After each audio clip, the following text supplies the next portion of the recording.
Gata on opening the sutra. The Dharma incomparably profound and infinitely subtle is rarely encountered even in millions of ages. Now we see it, hear it, receive and maintain it. May we completely realize the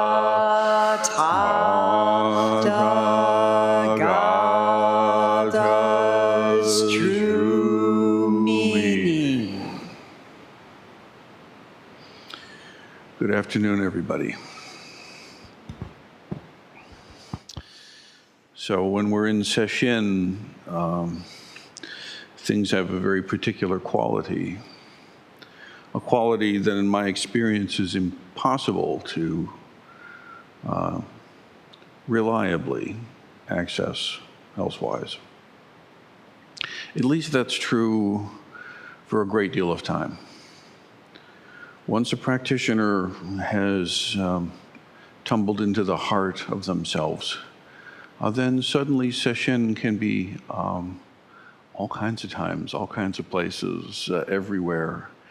And even then, still these particular forms and these particular ways remain. And curiously, a renewed dedication to them can often take hold, even when one more or less doesn't need them anymore for oneself. That seems to be less and less the point. Some other point seems to take over more and more.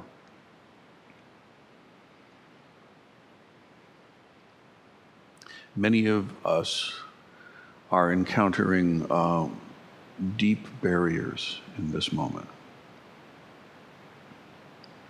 Some of us know damn well that we're encountering that barrier. A few of us do not.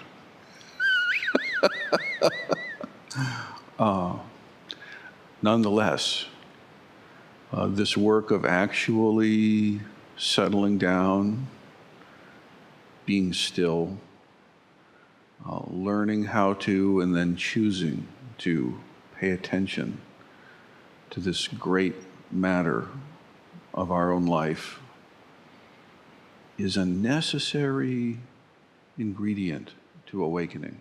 It will not happen any other way. There are many wondrous things to do in the world. The world is vast, and there's so many delights and terrors, and they're all there. And yet, the Buddha found, and it's been verified through the lineage for thousands of years, that this particular business of suffering, of seeing into the actual root from which this suffering springs, this is the essential point.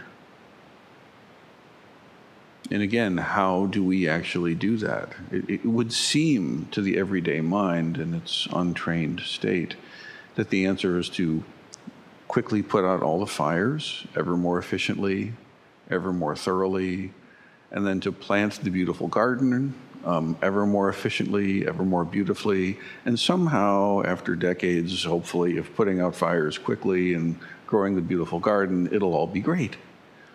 But it just kind of doesn't work that way, does it? It really doesn't. You can easily spend a decade moving in this way And somehow, even though many fires have indeed been put out and there is a nice garden, still, who is the gardener? And what is this fire? Can you show me? And the answer will be no, not yet, because there's too much to do. I've got to get busy. Sorry, maybe next year I'll come back and we'll see. Meanwhile, the list. Some in our community have the privileged position of working with elders and those who are dying. This is a really deep vocation for those who have it, to be present with those who are in the dying process. And it can bring a kind of clarity, a kind of perspective. But even that isn't enough. It's not just about accepting the inevitable. That won't do either. It's not just accepting and saying, oh, well, I guess we all die, me too. That doesn't reach it. I began this session with a little quote from Dogen.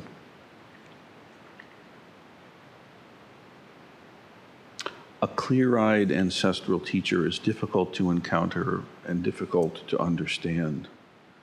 Most importantly, even though you gain an encounter, it is their wisdom that is the most difficult. It's not the person of the teacher, it's not their personality, it's got nothing to do with how they present, their strengths or shadows.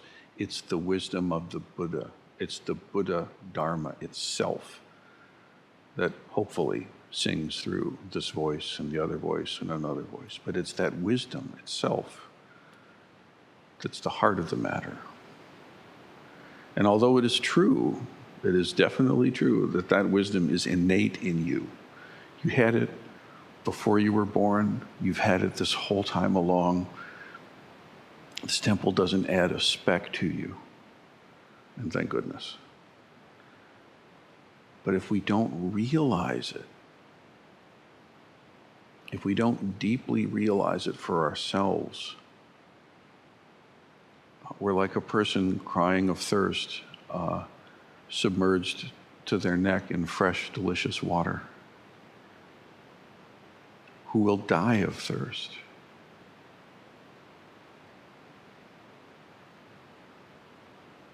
So teachers have these ways, thankfully, of trying to help. And the reason why they're so motivated is that they were also helped. Yeah.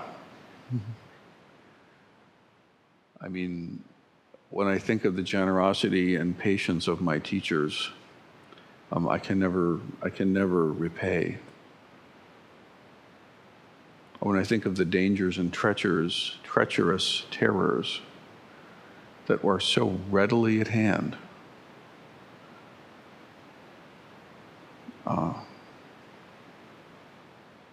I really, what else could I do?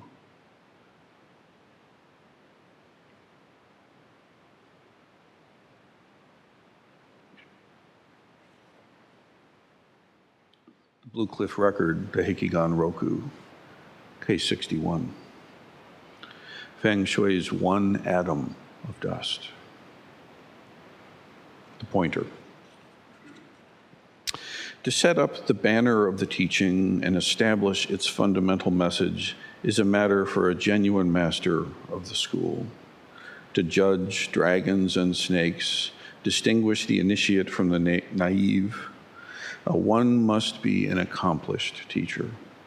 As for discussing killing and giving life on the edge of a sword, discerning what is appropriate for the moment with a staff, this I leave aside for the moment. Just tell me in one phrase how you will assess the matter of occupying the heartland single-handedly. To test, I cite this case. The main case. Well, Feng Shui, giving a talk, said, "If you set up a single atom of dust, the nation flourishes. If you do not set up a single atom of dust, the nation perishes."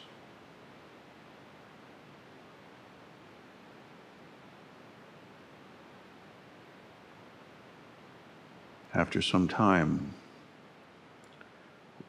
Hui Tao, who was in the assembly, raised the staff and said, "Are there any patch-robe monks here who will live and die together?" So let's look at this together. Interestingly, this is the same caution that is given in Dogen, in this instructions for the householder. This, by the way, you may well know, is the collection of koan that Dogen encountered very late in his stay in China. In fact, it is said that he encountered a copy and was so taken with the collection that on the night before he was supposed to leave, he stayed up all night burning whatever midnight oil they had in those days and copied out the whole thing, the whole 100 collection cases, because he was that compelled to bring this koan to you today. So that was, I mean, I did a thesis too, I get it. All-nighters happen, but still. This one was for you, right? And in Dogen's teaching, in guidance to the householder, there's a lot in there about finding a teacher, right? He didn't just make that up. That was also his experience. Why? It can seem a little solipsistic or something that a teacher's up there talking about teachers. Why? Come on. Well, because Dogen realizes deeply, deeply, deeply how important it was for him to actually find an awakened person that could put up with him and that was willing to, and that he could connect with, and that he was willing to. That all has to work together, And so Dogen says, connect, get connected. I remember an interview with it's a pity I don't remember the drummer's name, but he was a drummer who told the story of in the 40s he went to New York and he heard Charlie Parker playing with Thelonious Monk and all those guys, the bebop people, and he heard that and he was like, I've got to get connected. I've got to get connected. I just knew I had to get connected. And so he did what it took to get connected. That's how he talked about it. And what that means is he got up to speed and he started to play and hang and be part of the scene. And eventually he became a strong contributor to something that mattered to him. But it's this business about getting connected that's really what this lineage thing is about. It's tough enough to drift around in the world when you don't know anything about spiritual practice and healthy religious training. But when you have the instincts for it and it's not well met, it's really hard. You're off floating around by yourself with this powerful instinct, this intuitive sense that doesn't fit in anywhere. Everywhere is the round hole, and you're always the square peg. And where does this go? Even in situations that ought to work great, and they seemingly do for others, and yet not. So when that peg in the hole fit correctly, oh, what a relief.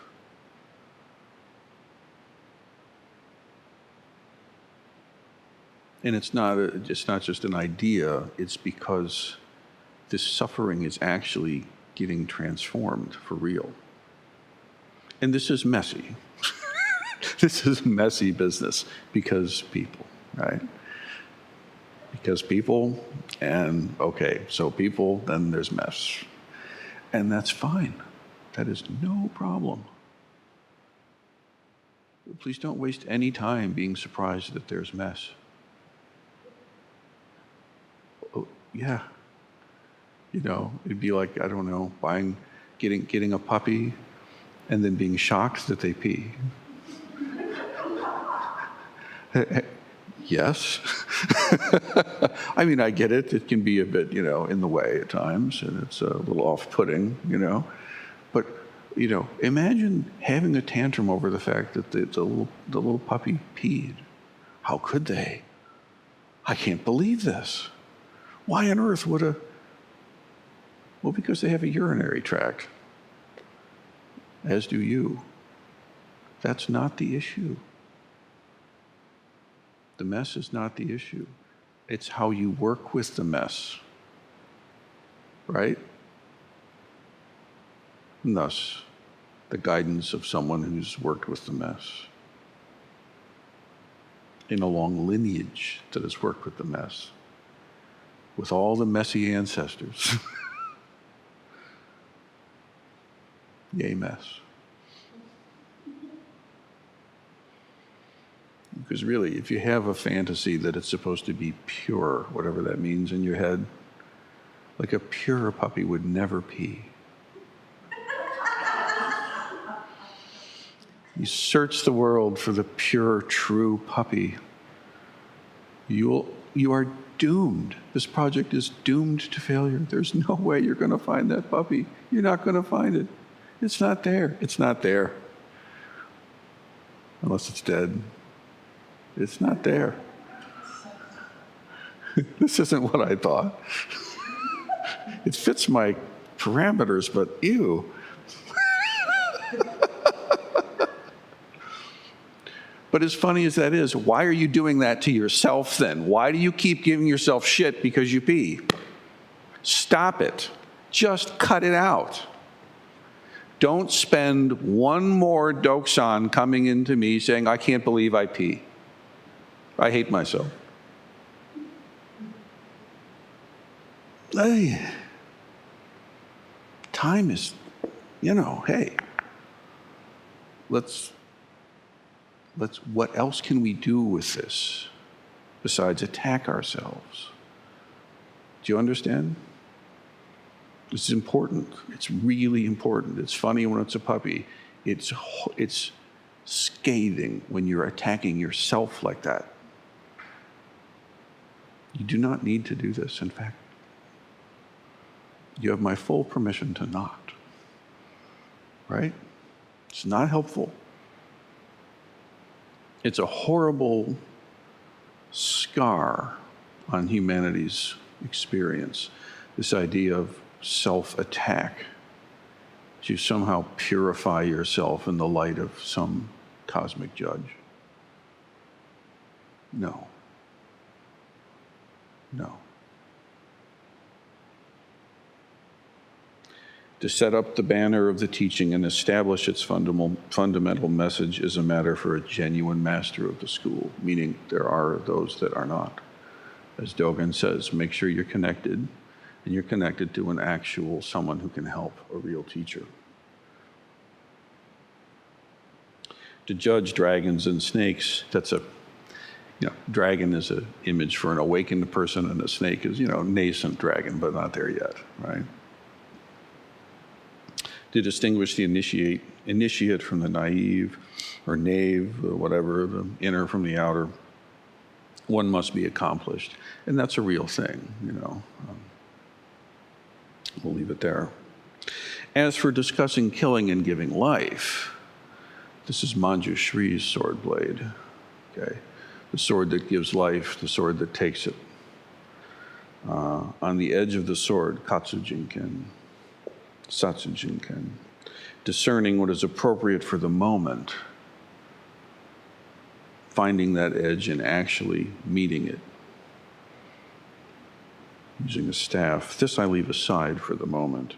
Just tell me in one phrase how you assess the matter of occupying the heartland single-handedly. A beautiful turn of the phrase for us in the great Heartland Sangha. Right? What does it mean to occupy the heartland?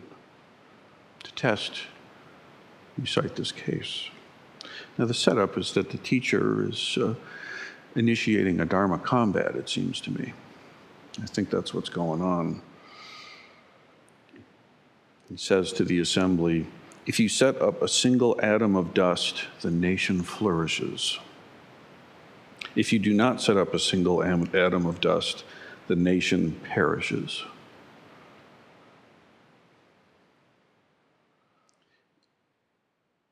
Okay, what is this about? What is this setting up of single atoms? And what did they know about atoms back in the 12th century anyway?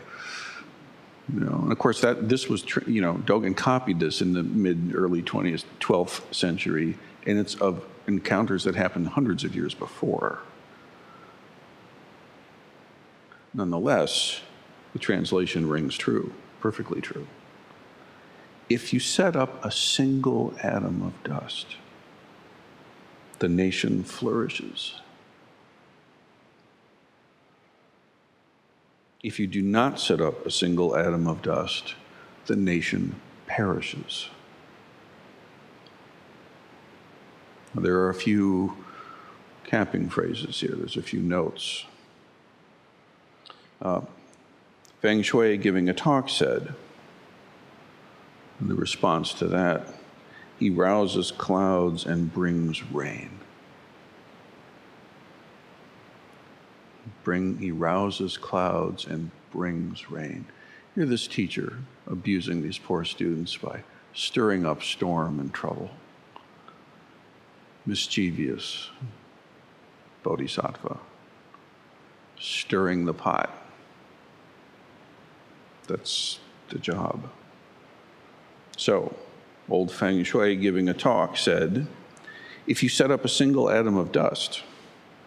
Now here, listen to the capping phrase. I am king of all things and the autonomous master of all. That's definitely setting up an atom of dust. I am ruler of all. How does that relate to setting up an atom of dust? It does directly. They both express the same thing. If you set up a single atom of dust, I am king of all things. I am autonomous master of all things. The nation flourishes. What? So don't we want the nation to flourish? Yeah, don't we want civilization to flourish? Don't be worried about the nation thing, civilization, the village, the town, human society, you could say.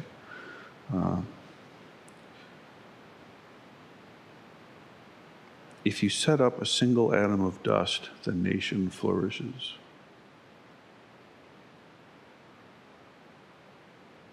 You see, it's the way that we use our mind that creates our experience. The Buddha elsewhere said, we are what we think. With our thoughts, we create our universe. Think or speak with an impure mind, and suffering will follow you as sure as the cart follows the ox that draws it. These words ring true. All of that suffering, all of that attacking yourself because, yes, you peed.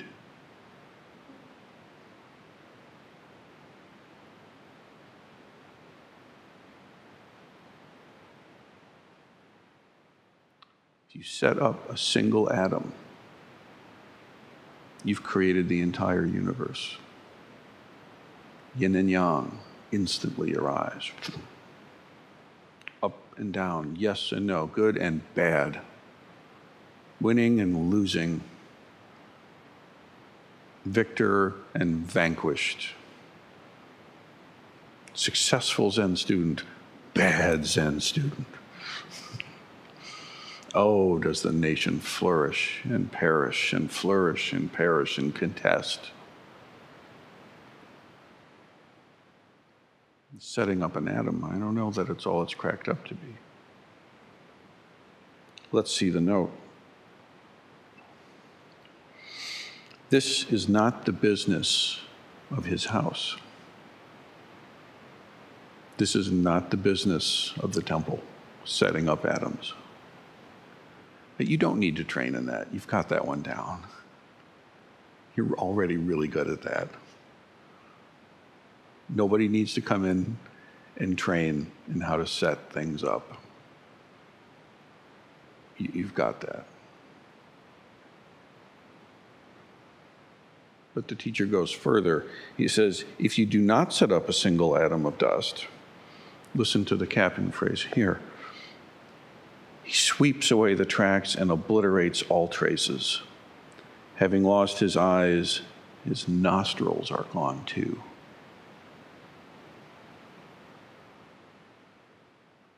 Interesting. If you do not set up a single atom,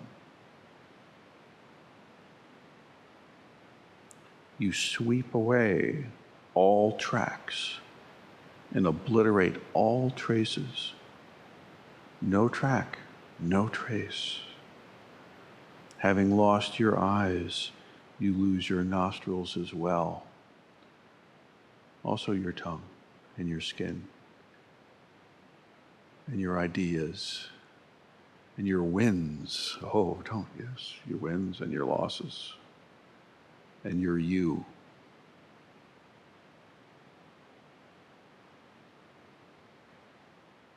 If you do not set up a single atom of dust, the nation perishes. The nation perishing doesn't sound like a good thing. I certainly have concern about, as far as it goes, the United States of America. And not just U.S. I mean, there's tension all over the planet. If you pay attention to the news in an intelligent way, which I encourage you to do, please engage with the world. It needs bodhisattvas engaging with it. The world is just on the edge of all kinds of needless suffering, is it not? Simple greed, the simple fear can cause so much unnecessary suffering.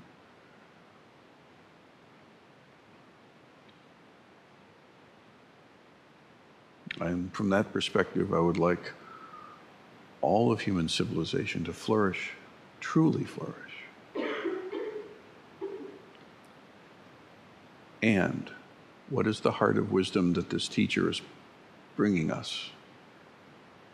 It's not uncommon to have folks of good heart wish to improve society. I wish there were more, but it's not that uncommon. Those that come to awakening, very uncommon. And I wish it was far less so as well. But anyway, leaving that aside, let's get back to this moment. If you do not set up a single atom of dust, sweeping away tracks and obliterating traces, losing eyes and nostrils, the nation perishes. Now listen to the capping phrase for the nation perishes. This light shines everywhere. What use is there for any nation? This is entirely the business of the house. See, it's this business of recognizing this light that shines everywhere. This truth that never fails, that is utterly reliable and inexhaustible. Even as the bombs are coming down on your apartment building. Even then.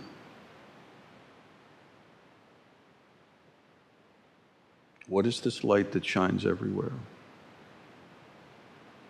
And please, philosophical, metaphysical, theological, abhidharmic quotes, no, they won't help you. If those things helped, our world would look very different than it does.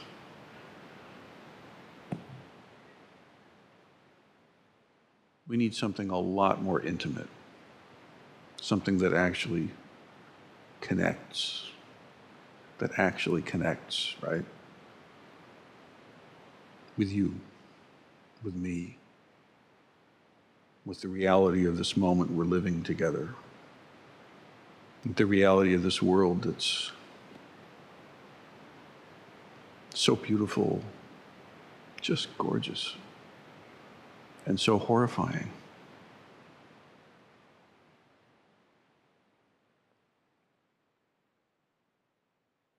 Anyway, the teacher gave these words and waited. And I think waited,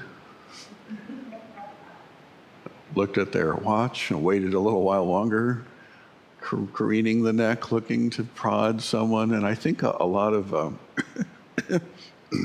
things happened. Or perhaps, some deep samadhi suddenly, But I can gather that there was a little bit of a hesitancy to respond from his students. That's how I read it. Again, recapping, the teacher giving a talk, setting up a Dharma combat, said, if you set up a single atom of dust, the nation flourishes. If you do not set up a single atom of dust, the nation perishes. Crickets. Silence.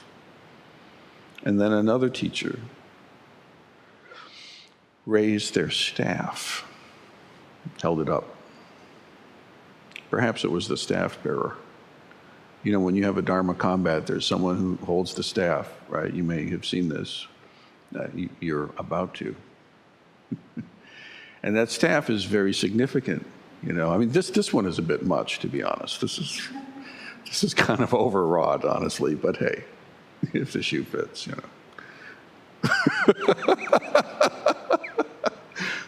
But it is a thing that you'll see in any temple that's actually such. There's a high seat, there's a staff, there's a mountain seat thing. We have these things. So I don't know, but I suspect that he had his number one to his side and back as is typical. An advanced practitioner. We can surmise a teacher. And the staff bearer is like, come on, guys, come on. Nobody's biting. Nobody's jumping. So he raises the staff, right? And says, are there any patch-robe monks who will live together and die together? Now, in raising the staff, there's a capping phrase for that too. One must stand like a mile-high wall to accomplish this. Truly, Bodhidharma has come. So this business of raising the staff, holding it up, the capping verse says this is like standing like a mile-high wall. From a culture, by the way, acquainted with the Great Wall, what we call the Great Wall of China. Taller than that, right?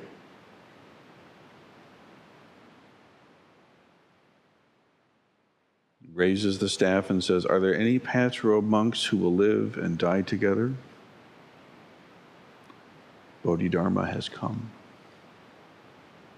Now, Bodhidharma, if you don't know, is the ancestor that is said to have been born in India, was an awakened, what we would call Zen master, attained for himself the realization that the Buddha did. And he heard that northern lands, although they had many sutra, they had many scriptures and texts of the Buddha, there was not an awakened person there. And so this Indic master said, I'm going to go and help these barbarians. I'll help them out. So any other culture is always a barbarian culture. So he decided to go and help. He let go of his royal position and traveled up north, hit the Himalayas, said, oops, and then went over this way. And he ran up into China, and then he found his way to the emperor of China, which is the first case in this collection, by the way. Bodhidharma shows up to the emperor's throne room, and the emperor says something like, hey, I've made these many temples, these many monasteries. I've set up these many shrines. I've had so many sutras copied. Tell me, Venerable, how much merit have I gained? To which Bodhidharma said, none. Which was kind of a dangerous thing to say to the Chinese emperor, but that's what went down. And then the emperor says, well, who are you standing before me? Which is actually a very good question, whether the emperor knew it or not. And Bodhidharma said, I don't know.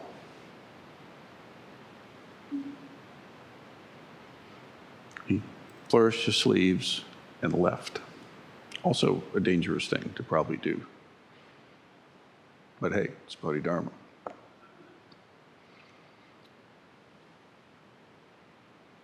I mean, the encounter goes on. Later, the emperor asked his attendant, who was that masked man? And yeah, the saga continues, but we'll leave it there. When the footnote here says Bodhidharma has come, this means awakening is present. The same heart of wisdom that the Buddha realized, and some hundreds of years later, Bodhidharma realized, because it's the same, is now in this room. The person raised the staff. This is a miraculous event.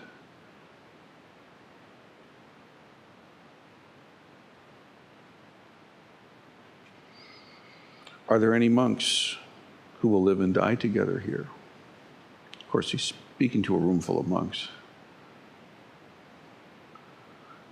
I don't think anybody else responded because the koan ends there. But we do have a note. Return the words to me. Although they are right, he wants to even out what is not even. Is it necessary to deal? Oh, it is necessary to deal with old man sows and to accomplish it. But do you know? Do you know? But do you know? If you know, then I'll admit that you're autonomous and free. If you do not know, you get hit 3,000 times in the morning and 800 times in the evening. But be careful. This is Zen. Be careful. It's tricksy. Okay? If you do know, then I'll say you're autonomous. Where did we hear that autonomous? If you set up a single atom of dust, I am royalty over all things, their autonomous master. Ooh, maybe that's not a good thing. Maybe it's fine. You don't have to tell me. But in any event, if you know, I'll grant that you're autonomous. It's kind of a funny word, but it means like you exist in separation from everything else. And then you try to dominate it, or you're dominated by it, or whatever, right?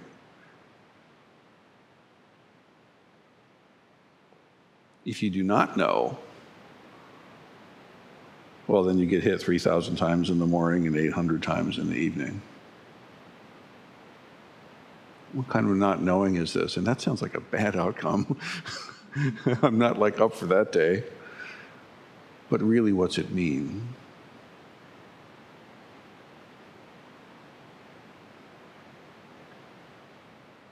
Now it's said, the 700 eminent monks on Mount Huangmei were all those who understood the Buddha Dharma, but they did not get the robe and bowl. There was a workman, Lu, who did not understand the Buddha Dharma. That's why he got the robe and bowl. This is a reference to the sixth ancestor. If you recall the story, great monastery and flourishing high culture. Everyone's literate and educated and clothed, bathed, and quite privileged, to be frank, and they all understood the Dharma like crazy. They understood. Oh, did they understand? Not one of them received the transmission from the fifth ancestor, the fifth successor to Bodhidharma. Again, we're skipping ahead 500 years or so from Bodhidharma's arrival, which is 1,000 before Dogen's bringing it over, and quite a bit removed from today, but nonetheless, the truth is right here, right now. All those who understood it, who could explain it, who could graph it, who could quote line and verse, not happening. But the illiterate woodcutter who did not know the Dharma received the robe and the bowl, the transmission. Seems not good? Seems good? What does that mean? The same teacher, Nanchuan, also said, the Buddhas of the past, present, and future do not know what it is, but cats and oxen do.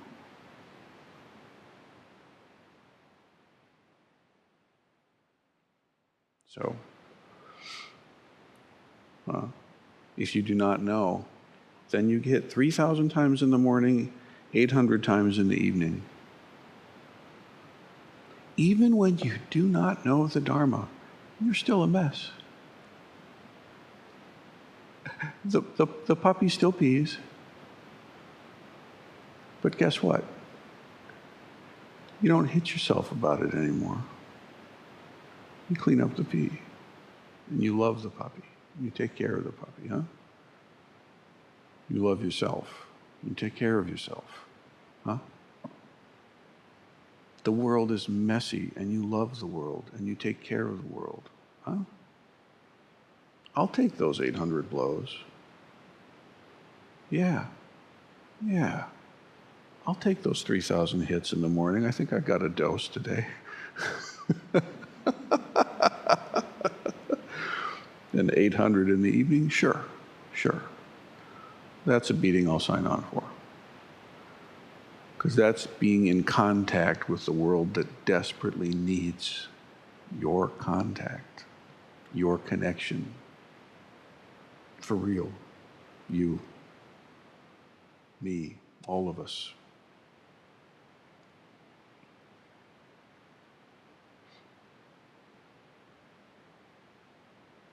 Feng Shui's one atom of dust. Pointer. To set up the banner of the teaching and establish its fundamental message is a matter for a genuine master of the school. To judge dragons and snakes, distinguish the initiate from the knave, one must be an accomplished teacher. Some awkward language there, but that's what it says. For discussing killing and giving life on the edge of a sword, discerning what is appropriate for the moment with a staff, this I leave aside for the moment.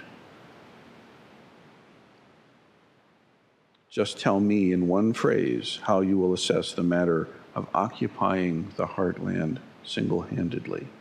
To test, I cite this old case, main case.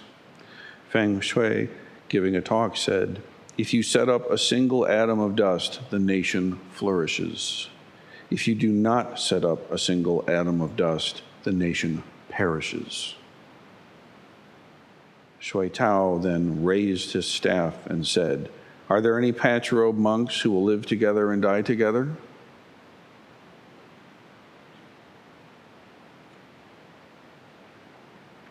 Well, how about it? Living together, dying together. Let's take it up.